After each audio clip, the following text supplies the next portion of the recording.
صل على رسوله الكريم أما بعد. After ta'awudh, we always recite Bismillah, Bismillah ar-Rahman ar-Rahim. And in Arabic, the short form of it, when we refer to reciting Bismillah ar-Rahman ar-Rahim, we say Basmala. Basmala means to recite Bismillah. So, Bismillah ar-Rahman ar-Rahim is a kalima that Jibreel alayhi salam used to bring with the surahs. And so when the Prophet sallallahu alayhi wasallam would recite the surah, he would recite it with Bismillah ar-Rahman ar-Rahim. And before we get into the actual meaning of it, the significance of Bismillah lies first in the fact that Allah subhanahu wa ta'ala commanded the Prophet sallallahu alayhi wasallam to recite in the name of his Lord. Iqra bismi rabbika alladhi khalaq.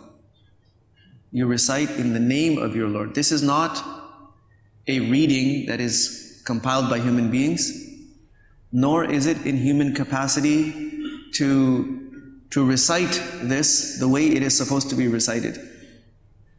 But Allah subhanahu wa ta'ala will make it easy. So take His name before reciting it.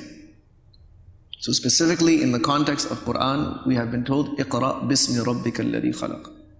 Recite in the name of Allah subhanahu wa ta'ala. So we say Bismillah ar-Rahman ar-Rahim and then we start.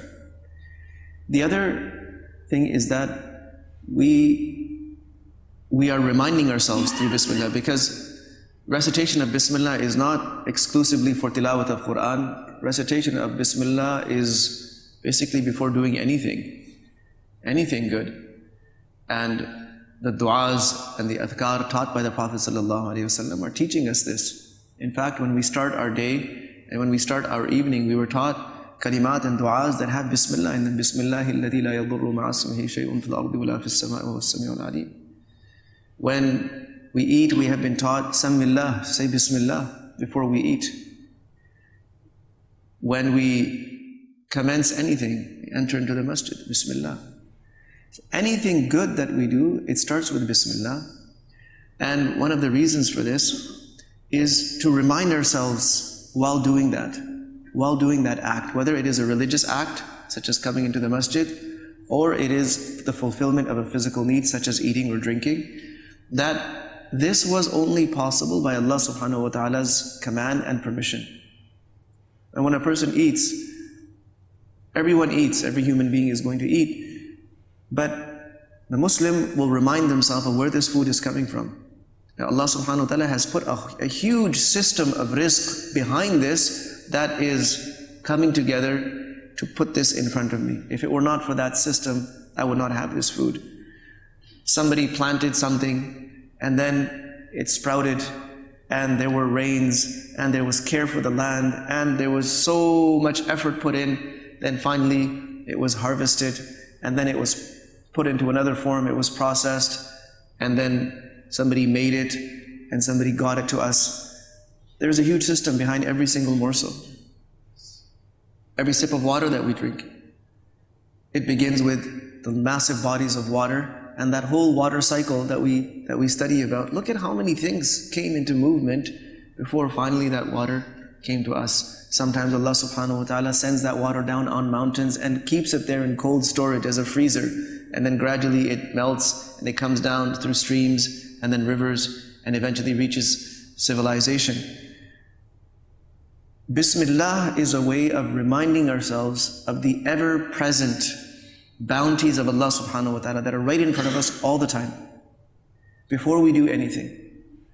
So, yes, we will talk about Bismillah in the context of Quran, but most importantly, Bismillah needs to become a part of our daily life.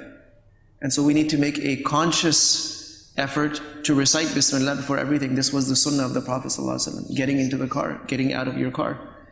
Anything that is good, do it with Bismillah. And I have mentioned before that narration of the maid of Asiya, the wife of Fir'aun, how when she was grooming her, the comb fell. She said, Bismillah. So that's what got Asiya interested, that what is this Bismillah? What is Allah? So it is a daily part of the Muslim's life, we say Bismillah. Sometimes there are longer du'as that we have been taught. We should learn those du'as because that is what the Prophet ﷺ recited at that time. But if we don't, at least say Bismillah. And this is something very easy to do. So we'll start with that and then we'll go into the technicalities of the meaning and the actual tafsir of it in the coming sessions, inshaAllah. Wa sallallahu. فتهدي الضياء لها